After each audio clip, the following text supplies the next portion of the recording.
I know Mark went very in depth on a lot of the stuff, and like you said, you guys have a really great lineup of kitchen equipment. You guys can do a lot of things, and the programming that he was talking about on the Sonic Steamer, to me, the more I can program, the easier life becomes, because trying to remember stuff that I cooked a week ago and how I did that, or worse, a month ago, I'm not going to remember. I do good to remember yesterday. So to me, having stuff that's programmable really makes life easier. And I know some people get kind of intimidated by that, and then I go, well, what kind of phone do you have? You know, are you still flip phoning it, bag phone, you know, a wire, 2 cups? Most people have a smartphone of some sort, and they're, in my eyes, those are way more complicated than utilizing a lot of the equipment that's out there.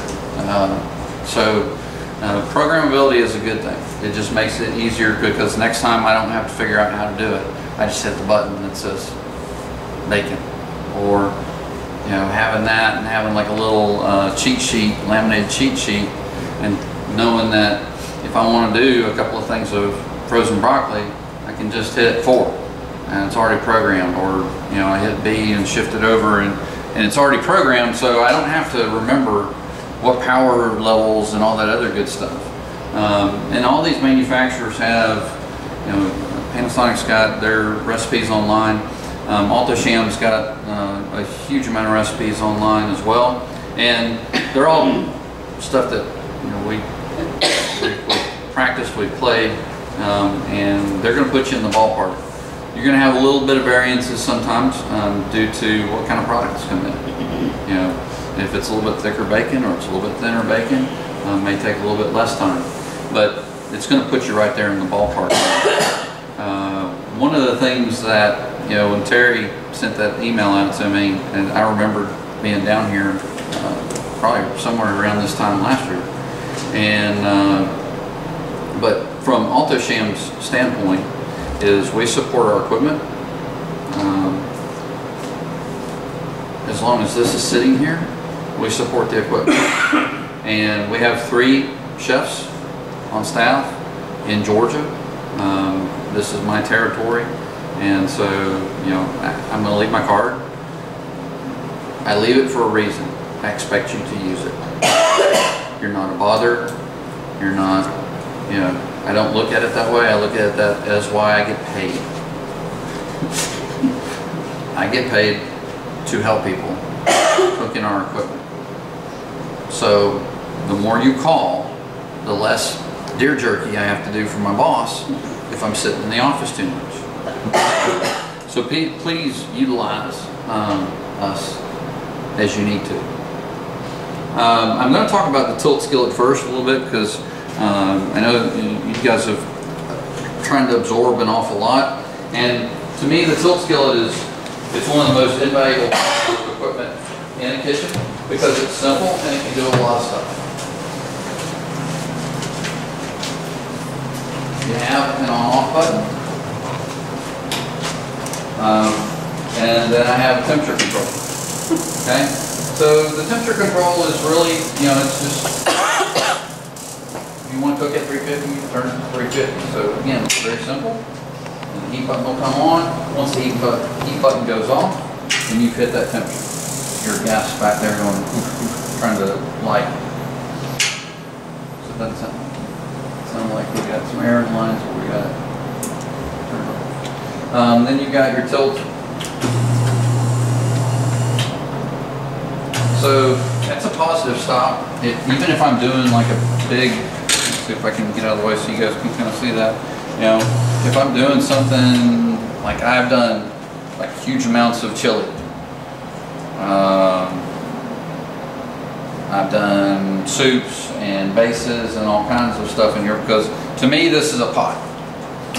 It can also be used as a skillet, and that's kind of the why I say this is one of the most versatile pieces of equipment, because, you know, Mark kind of touched on it. If I'm doing pancakes, I'm doing them in this. I'm getting me one of those little pancake shooters, and I do them at my church because I made the mistake of letting them know what I do. You know, I tried to go with ditch digger for a while, and they finally figured out that I didn't do that. So then they were like, "Hey, you can come help us," and I'm like, "Yeah, I will." And so when we do the pancake breakfast, there's Bruce. Flip, flip, flip, flip, flip, flip, flip, flip, flip, flip.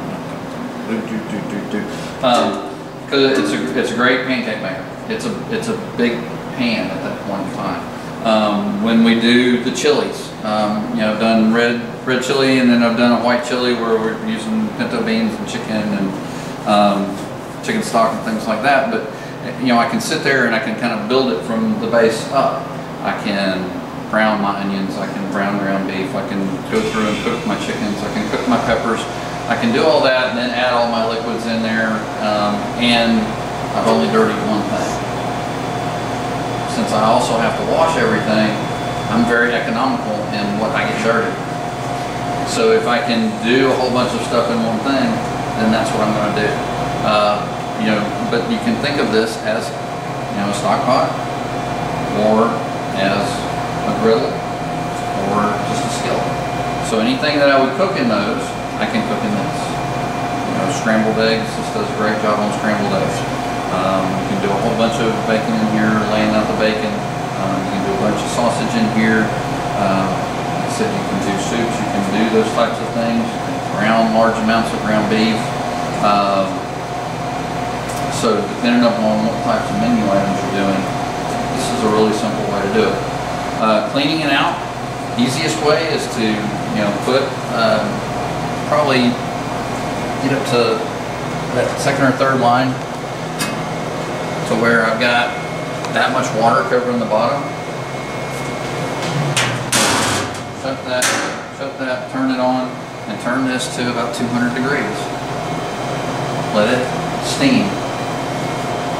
Let it heat up. Then everything that I've got in there will come off a lot easier. I'm not big on scrubbing stuff. Scrubbing stuff is a lot like work. And if I can do that a lot easier by steaming it and letting it heat up and soften up, where it wipes out more than scrubbing out. And it doesn't take very long for that to happen. You know, especially if we did jambalaya in. I have one of these in my test kitchen, and we did jambalaya in there, and roux is pretty sticky. And so I was not going to sit there and scrub roux off of this thing. I just put some water in there, let it heat up, let it soften up, and just kind of swirled around, came out. Did you put any soap, like dishwater soap? I didn't put any soap in there at all. I just let hot water and steam do the work for me. You know, you can use a you know, medium to light grit green pad. This is not non-stick. Where do you get the water? Yeah, just get a bucket. Yeah, just get a bucket. Yeah, that's not that pressure. Yeah, that might be. You wouldn't have to stick it If out you use the there. high pressure hose to put water in here, remember that these do have coved corners. So there's a good chance you're going to get wet. We had these jugs of orange liquid that we got from, we're supposed to clean the grill, so we should not use that. I wouldn't, and here's my whole thing on chemicals. If I have to use them, I will, but I don't want to. Because, you know, sometimes you have to. I mean, you know, on fryers, you got to boil those out every once in a while, and you know, you got to fill it up with water and put the boil out in there and let them boil for X, whatever it says on the package, and get all the carbon and stuff off there. But on normal stuff, if I can let something else do a little bit of the work for me, and steam is a great way to soften and clean things. It just makes it easier. So I would rather start there versus a whole bunch of chemicals that I've then got to rinse out. And since this doesn't have a water source right next to it, then I've got to bring more water to this to clean it. So, Will that tilt all the way to drain it? yes, yes it will. And like I said, on that positive stop on this, meaning that if I'm draining a liquid, and I've done it many times, you put your thing down there, and as this starts to come into it, if I stop the motion of this pouring, instead of it slopping and moving out and doing that, it just stops. So I don't get that slopping motion. And I've done, like I said, I've literally done 40 gallons worth of chili. This thing was, boom, for Wednesday night dinner. That was a lot of chili. And most of it was gone by the end of the night, so it must not have been bad. Is there an online site for recipes and whatnot for that? Grown really does not have, Grown has, they're actually based out of Conyers. And they have a chef there, Steve D'Angelo, great guy, he's a good friend of mine. But as far as recipes and settings on this, if you think about it as a griddle, as a pot, and you think about your normal temperatures, I've never cooked above 350 degrees in this thing. When I do pancakes, I do them at 325. It's a good, happy medium. Because I know I'm doing a large volume at that point in time. If you have it too hot and you're using your little pancake shooter, by the time I get to this row, I burn. I burned those because I'm not going fast enough. So 325 allows me a good steady pace that by the time I hit this last row, it's time for me to go back up there and start flipping. But I don't ever cook above 350 degrees, even when I'm doing things like, if I'm browning ground beef, or I'm browning onions, or I'm cooking onions and peppers and things like that. 350 degrees is a really good temperature to work with. It'll go up to, it'll go up to 450, but I'm not used to that temperature. I've always used it at lower temperatures. So if there's bacon, you say 350? For bacon, yeah, 350. 350 is a good temperature. Then you have to clean it out and then do the pancakes? Yeah. Okay. But the bacon, I've got an easier way for you to do bacon. Okay. And you that's easier to clean. All right. Again, I have to clean stuff, and I don't like to. So, but that's kind of this. This is more of a, so I can look down in there. But be careful, because when you're cooking in there, especially anything that's got liquid, you're going to have some steam coming up. That's not to seal it on there. Anytime that we're going to make sure that we tilt this, we're going to make sure we raise the lid up so that the lid's not on there when we're raising this up. This would dump into a bucket, right? And you can dump it into a bucket, into a... is this a grease trap down in here?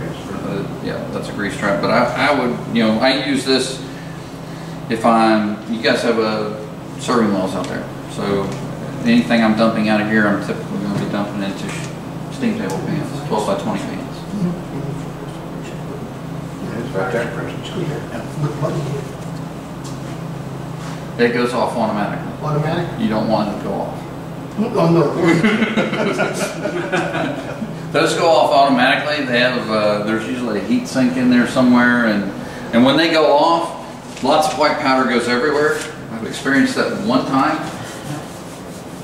You don't want that to happen. You want to be running away long before those go off, because it covers everything in white powder. It's pretty nasty, but it puts out the fire. So, but that's this is a pretty simple piece of equipment, but it can be used for a lot of different things. If for some reason the combi ovens aren't working, the sonic steamer's not working, I can actually sit here and steam in here.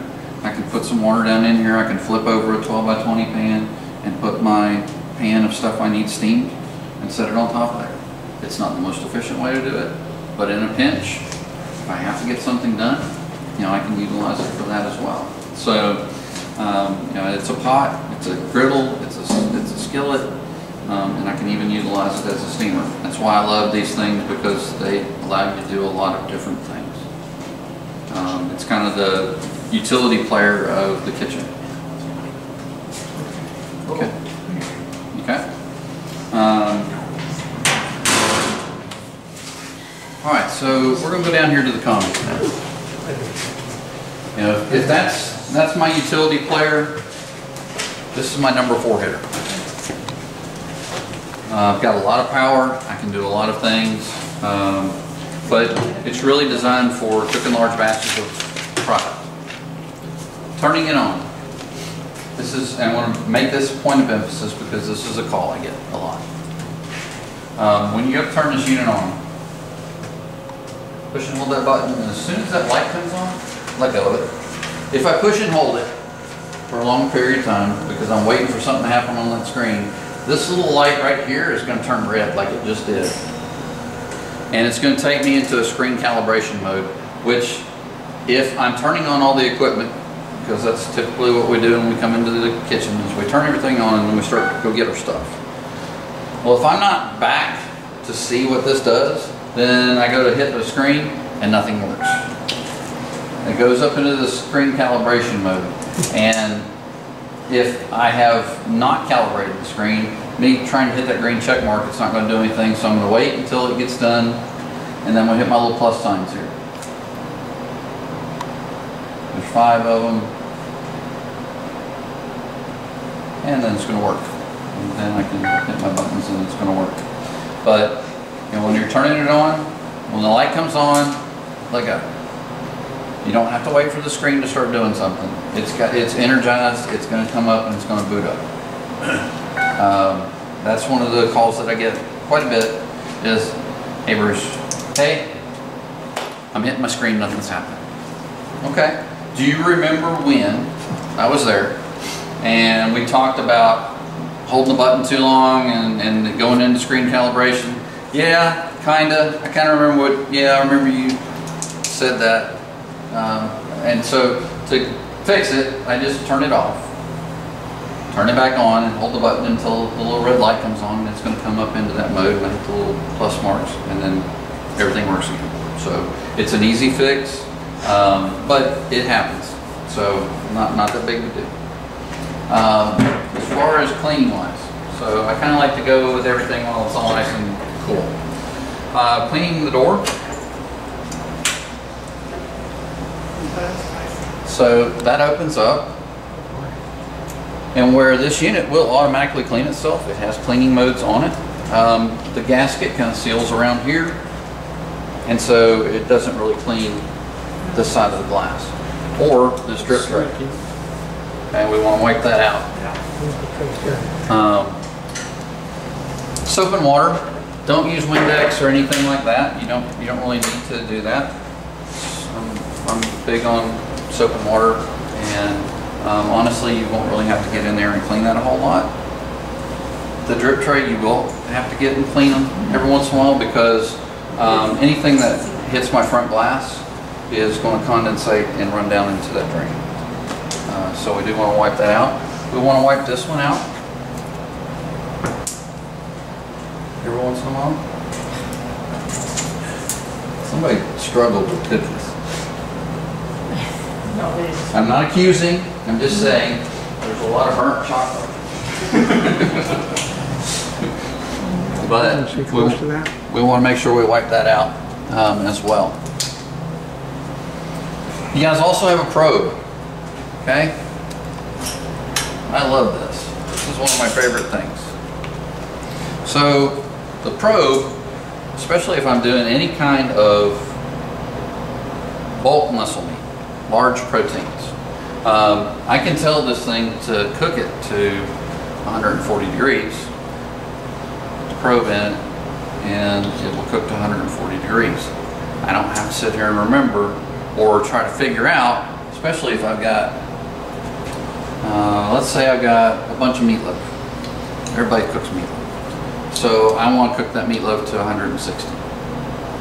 So I put my probe in there and I tell it to cook to 160. And I pick the biggest meatloaf that's in there, and that's the one I probe. I know that it's going to be done. I don't have to sit there and figure out, all right, you know, I put this much product in there, and it's X amount of minutes per pound, and then for each additional meatloaf that I put in there, that adds additional 15 minutes, and I've got 7 meatloafs in there, and then you start getting fingers and toes involved, and then we pull out our smartphone to try to find the calculator on the thing, or I can just say, hey, cook to 160 degrees and let me know when you're done. Where does that plug into the unit? Plugs in right here, okay? Now, should I ever go to cooking my probe and it comes up and it says 888, that means one of a couple of things. One, the probe's not in there. Somebody has taken it out, maybe put it in a desk drawer or something. Two, it's not plugged in all the way. Three, I've gotten some stuff down in the end of the plug there, and I can take a little skewer and I can just kind of pull that off. Or I've gotten stuff up here and I just need to wipe these off. So that's kind of what that 888 message is. I think whoever did that was a Dale Earnhardt fan. A junior fan. And and then we've got a Star Wars engineer. So because of all the lights and fancy buttons and noises and things. But the probe is really good. You know, utilize it more. It just makes it easier to cook. So you just leave it stored in there? I leave it stored in there. Yeah. Leave it stored in there. Exterior gasket. So like Mark was talking about on the convection ovens, leaving those doors cracked. Do that on these two. It's okay to leave these cracked open like that. And all that's going to do, it's not to dry out the oven. It's not to do anything other than to take the pressure off the gaskets. Because over time, if I'm compressed all the time, eventually I'm going to develop some leaks on the gaskets. So it just gives you a longer lifespan on your gaskets. And it doesn't take any more than just leaving it just like that. Just cracked open a little bit.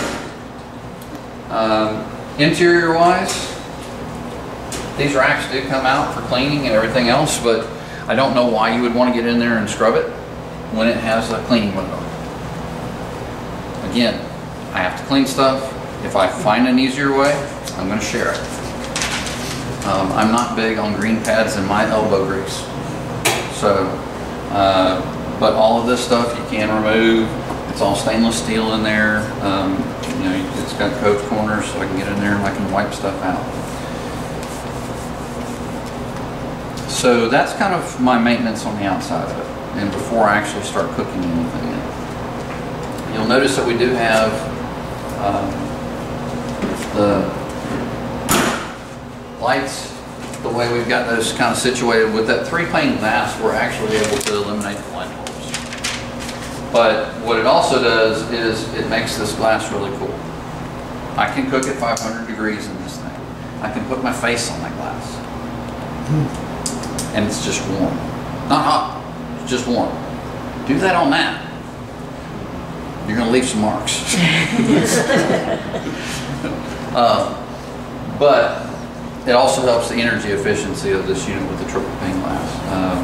But you know, we used to have it where there was a light bulb in there, and the light bulb barely burned out in about 6 months, and it was just a dark oven because nobody ever wanted to change that light bulb. Utilizing the unit. One more thing. Open this back up. So on this side over here, we've got a spray and rinse hose. Okay. Now this can be used for, you know, filling if I'm doing rice. If I'm doing pastas, then I can utilize this to fill them versus filling them over there and trying to come over here with balancing water and trying to get it in the oven. To utilize this, you pull it out this way until it locks. Lock. Lock. Lock.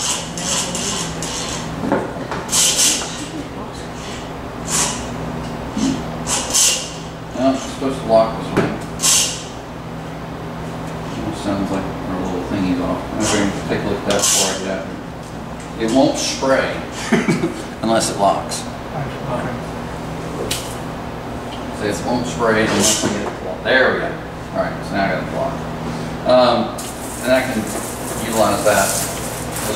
I can either spray down my oven, don't do it while it's hot, or I can fill pans.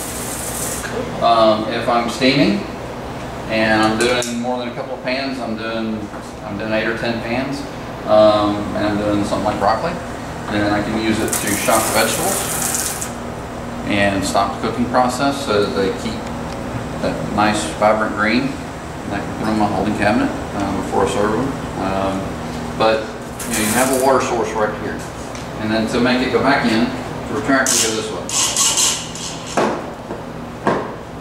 And back into there. So that does make things a little bit easier. This is for uploading software updates, and menus can also be uploaded on there as well. So it's USB. It is not a phone charger. I don't think I have to worry about this group doing that.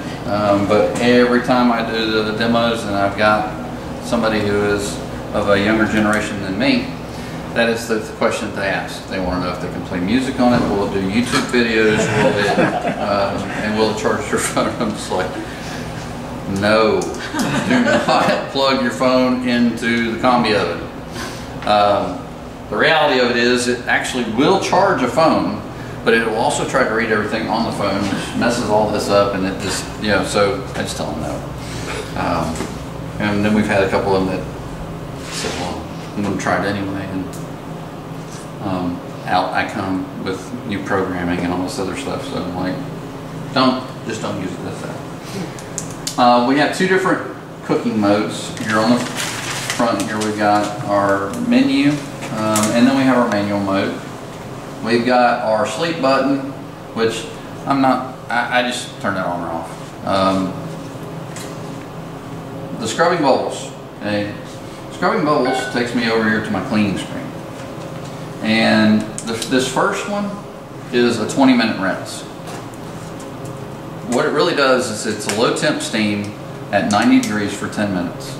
It's a high temp steam at 212 degrees for 8 minutes. And then it rinses for 2 minutes. I love the rinse mode. I don't have to add any chemical to it, and 80 out of 100 times, if I haven't spilt mac and cheese, a whole pan of mac and cheese down here in the bottom and then cooked at 400 degrees and gotten it burnt, baked on, if I run it through that rinse mode, I can just wipe everything out or spray it down and have my oven clean. Again, I'm not big on using chemicals if I don't have to. And each one of these modes, as we go up in time, and then we start adding chemicals. The little pods that you guys probably have somewhere around here. Again, not big on using chemicals. With what you guys are typically cooking, you should never have to go past the first two. You know, you guys are not doing chicken wings at 450 degrees, 8 hours a day, where chicken grease is everywhere. You guys are cooking a lot of different products. You know, doing 8-10 pans of bacon in here is not going to do anything to this oven. You know, even with that, I can still run it through that rinse mode and spray it out, and it's going to be clean. So those are your clean modes, and really, you know, like I said, those first two are the ones that I would utilize the most. Now, make sure you're done cooking, because once I start one of those clean modes, asteroid hits the Earth, kills us all. Something evolves back to smart enough to figure out how to get power to this, it's going to start in that clean mode. It's not going to, you know, once I start a clean mode, it's going to complete that clean mode, regardless of what you do.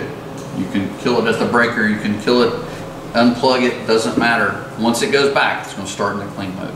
So make sure you're done.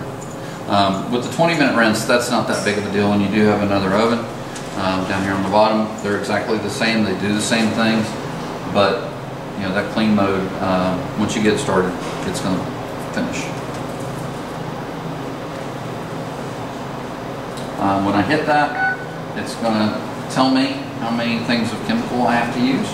And I just hit that green check mark. If I did, it would tell me to shut the door and it would start into its mode. The eye. Okay, so the eye is for when I forget what these buttons mean. If I push the eye, it will tell me that this is professional mode and that's my recipe book. If I go into professional mode, which I guess they assume that chefs are professionals. And I hit my little eye, and that's going to tell me everything that this is. That's my steam button. That's my combination button, my convection button, my retherm. This is pressed to change my temperature. That's pressed to change my time. That's pressed to change my probe temp. That's to preheat it. That's to cool it down. That's to start and stop it. And inject steam. Power modes. Delta T, which if you're cooking with Delta T, you're just showing off, but I'll tell you what that is. Dehydrate. My boss's deer jerky. That's what I do a lot of. And fan speeds, changing my humidity, shelf timers. Okay, so that will tell me everything that's on there if I forget what one of those buttons does in the manual mode. Steam mode. So I can actually go up to 250 degrees in steam mode. And it kind of replicates more of a pressure style steamer.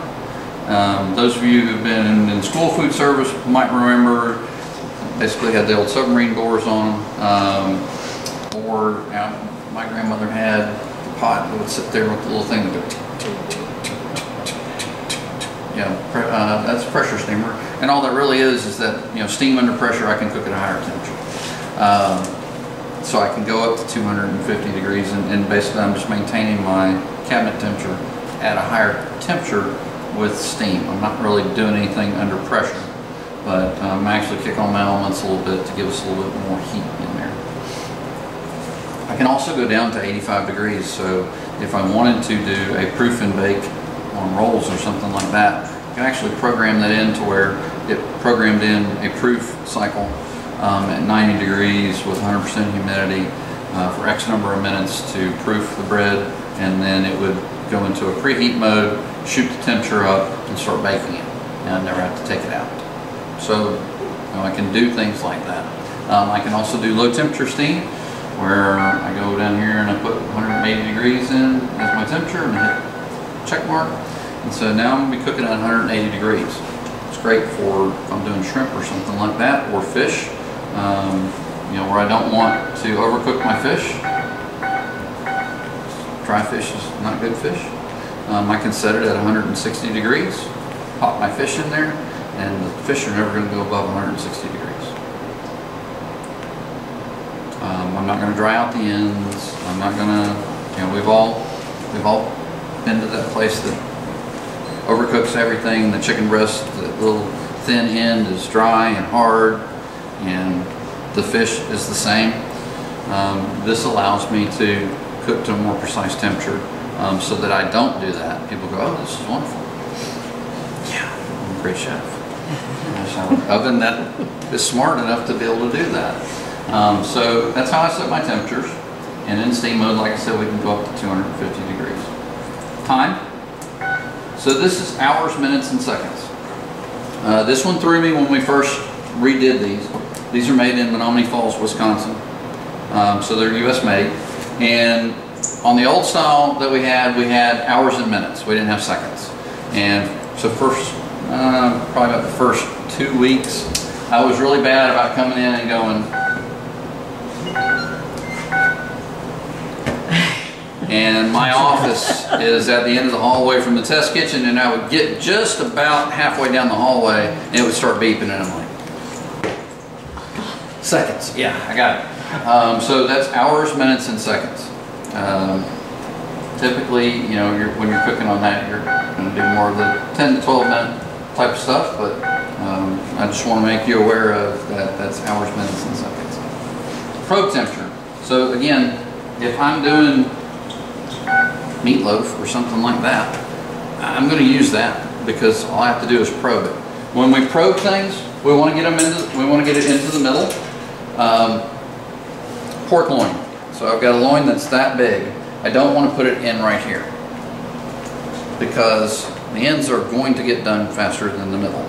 So I want to come in at an angle and make sure that this tip gets into the thickest part of the loin. And I want as much of this probe in the product as possible because I don't want heat migration down the probe. So probing is important, and I always double check my temps afterwards with a thermometer. But again, I don't have to sit here and try to figure out how long it's going to take to cook an entire thing full of pork loin, or meatloaf, or chicken breast, or hamburger patties, or anything like that. Anytime we're doing testing on different product, if I can get that stuck into it, it gives me a better idea of how long it's going to take to cook something. So, preheat. So preheat's very important. Anytime we try to cook from a cold oven, putting cold product in there, it's going to take forever. I get those calls every once in a while. Hey, you told me I could do broccoli in 4 minutes from fresh. Yeah. It's taking me like 25. Okay. Are you preheating the oven? Silence means no. Silence means no. And they go, yeah, I think so. That also means no. And to preheat, it's very simple. We just hit that button. You know, it's a thermometer with a red arrow going up. So we hit that. We program in whatever temperature we want to go to. And typically, when I'm preheating an oven, I'm going to go 25 to 50 degrees above. And it really kind of depends on if I'm doing frozen product. I will go 50 degrees above the temperature that I want to cook at. And that's just going to give me, you know, as I put all that cold product in there and it starts the cooking process, these units recover very quickly. But sometimes when we're loading these ovens up with that cold product, somebody will call my name over there and I will get distracted and I'll leave the door open for a little bit longer than I would normally have left it open. And then I come back and, you know, my oven's not hot anymore. So by going a little bit higher, it gives me a little bit more leeway on that. Plus it helps with keeping my cook times down. So very rarely will I ever start from a cold oven to cook anything. If I'm doing something on a low temperature steam, then a lot of times I will start from a cold oven because I really don't want heat in there. If I'm going to do that bake where I proof my stuff, I want a cold oven. But for the most part, I'm going to heat my oven up. If I'm cooking bacon or something like that and I'm cooking at a higher temperature and then I need to go to steam mode, I want to cool my oven down too, because I can only put in a certain amount of steam based on what temperature. So if my oven's at 375 degrees and I want to steam, I'm not going to be able to get 100% saturation. I can only do that at 212 degrees. So I want to cool my oven down. I just hit type in whatever I need and hit start. If it's going to tell me to open the door, cool down, shut the door, and I'm ready to go.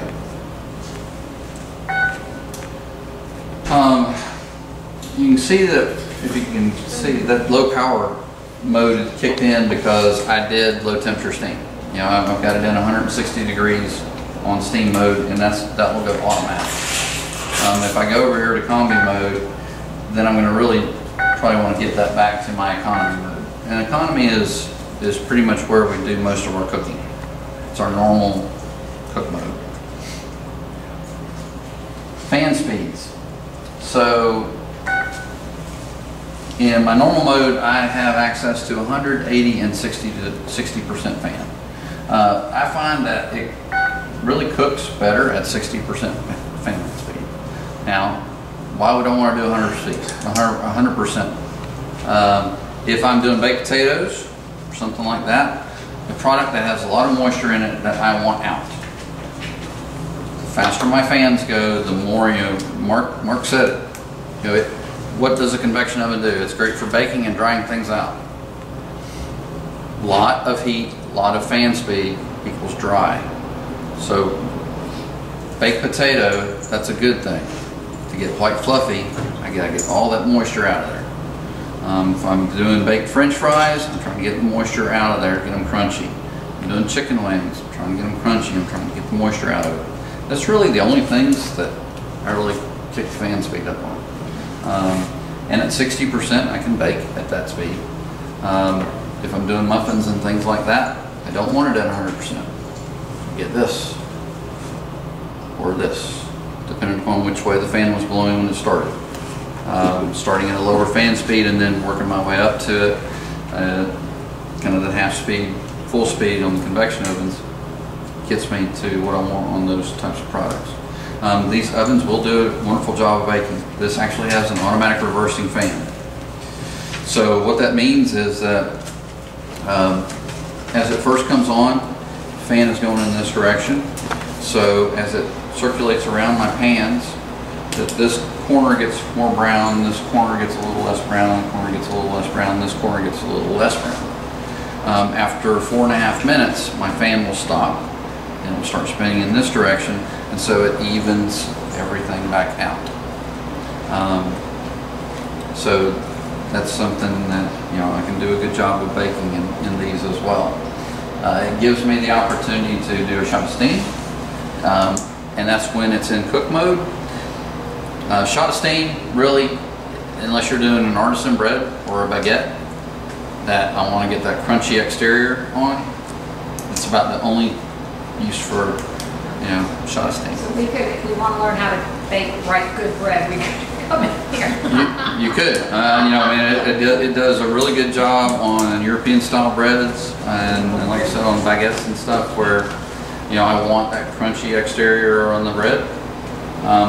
When I'm in my convection mode and I'm cooking, I can hit that button and it'll give me a quick shot of steam, and that basically gives me the crunch on the bread.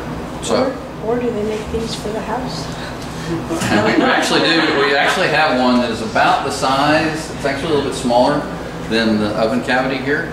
I don't have one. They're a little more. I keep asking for scratch and dent or something to get one with a forklift or something, but not kill it. Because I would love to have one for the home. I have a cooking hold, which is kind of similar to these at the house. I have the little baby, but that was expensive enough. Humidity. So my next button over here is my humidity level. So typically I'm cooking at 100% humidity all the time. And so people go, why?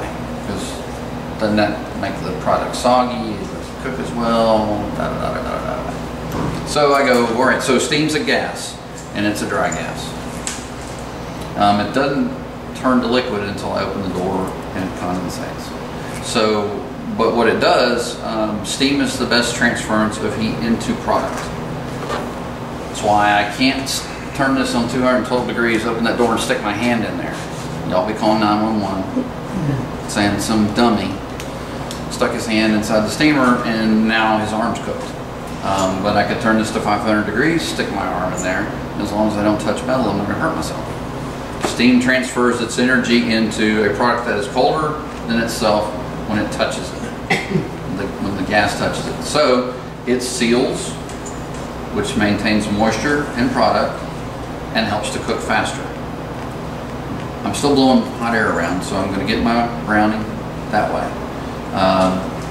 But by maintaining a high moisture level in here and high humidity level in there, I'm going to cut my cook time.